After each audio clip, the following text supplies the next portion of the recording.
All right, Greg, I've got 5 bad habits that Scrum Masters seriously need to stop stopping, Stop stopping and start starting. Either way, I'm something like curious. that. Yeah, they're bad habits. Like, just stop doing them, Scrum Masters. So let's start with number one.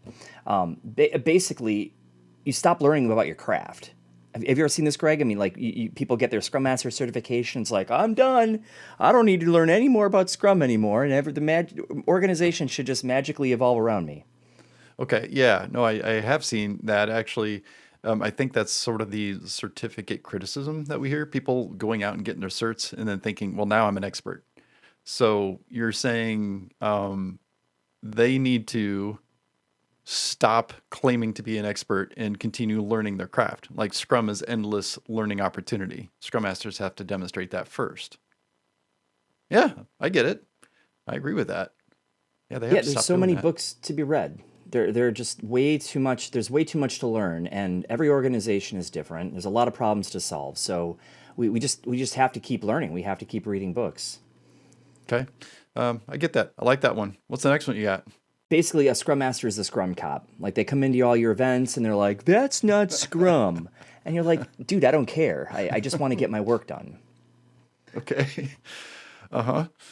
So yeah, with some of the coaching, that we've done, I think we picked that up as a potential habit for Scrum Masters. They feel like it is their obligation to be the Scrum cop. No matter what, they're going to enforce the law of Scrum versus the attitude or the spirit of why those boundaries or rules exist. Okay. Yeah, I get that too. I think that can actually have a adverse effect on the organization not liking the Scrum framework when you have somebody running around as a Scrum cop. So you get the poison in the pot there, and actually can ruin it. That's a good Yeah, one. I've never received a Scrum ticket before, but I would love to see what those fines are. Scrum jail. Go to Scrum jail. All right, this All is your right. 5 and 4. I'm curious what these next three are. What's the next one you got? All right, number three. They run all the meetings. They're the master of ceremonies. That's a bad habit, dude. Stop, please. They Okay, run you all already the got me meetings. triggered with ceremonies anyway, because people say Scrum ceremonies, and then by nature, you have Scrum Masters say, these are my holy events in which I am in charge of the master of ceremonies. Okay, so throw me though your thoughts as to why that's a bad thing for having a Scrum Master run all the ceremonies slash events. I mean, first off, it's a waste of time. Like, most events can be run by the people that are involved. So, like a daily Scrum, the Scrum Master is only an optional attendee. They're only there to make sure that it happened and it's stuck to a Right. time box. The developers are fully capable of running that meeting, and no one needs to report to a Scrum Master. But the sprint reviews. Oftentimes, the product owner is taking a big lead on that. So, what do you do in Mm-hmm. that meeting? The sprint retrospective. There are plenty of ways where the teams can self manage around facilitating that event. You don't, as a Scrum Master, have to be the one that runs all these meetings. And when you do, it sounds like your job is just a meeting runner. And I don't know if anybody's going to justify that kind of headcount on their budget. Yeah, I can buy that. Makes sense to me. That's a good one. So you got two more to go. What's the I next one got you two got? more to go, and I'm on a rant here. So number two, we're gonna come in as Captain Blame. You blame Captain Blame. everybody else for why Scrum doesn't work except for yourself. Like, oh, managers, if only managers were on board, if only the leadership were on board. But you have done very little to get them on board, very little to help usher the organization along.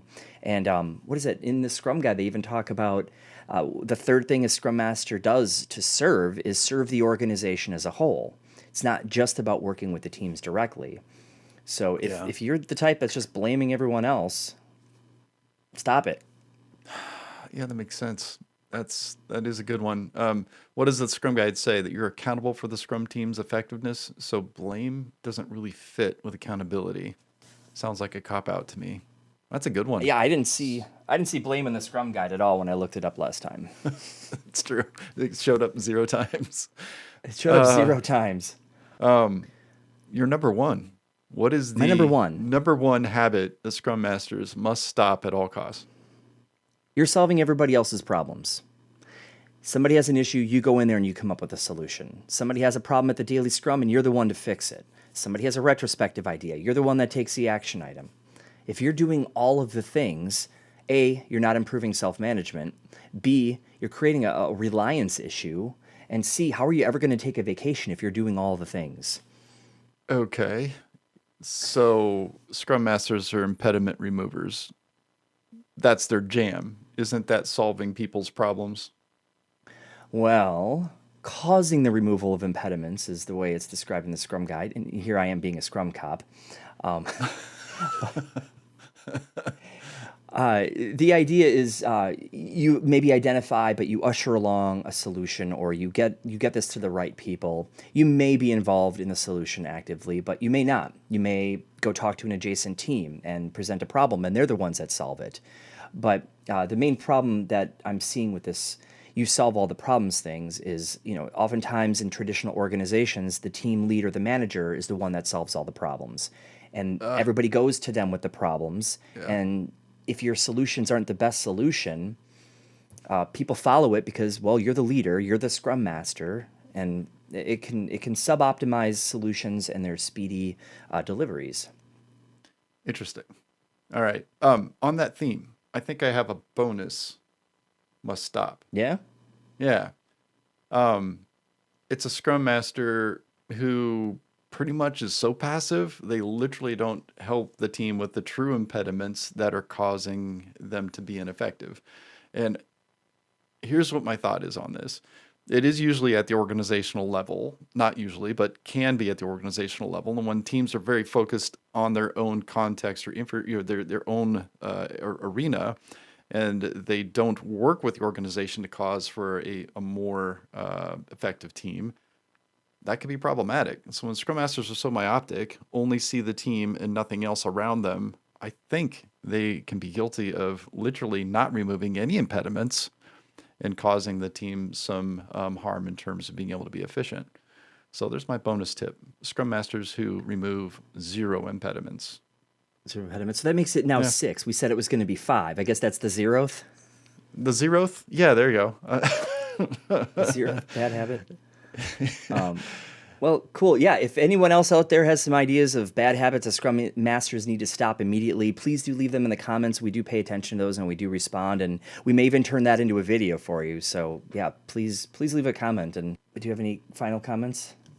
I'm curious if anybody wants any of these topics explained in more detail. I think this could be a fun way to explore some of these in depth, and be happy to get some people's votes as to which one impacts them most or something they'd like to know more. So I think that's all I got. That'd be great. Cool. All right.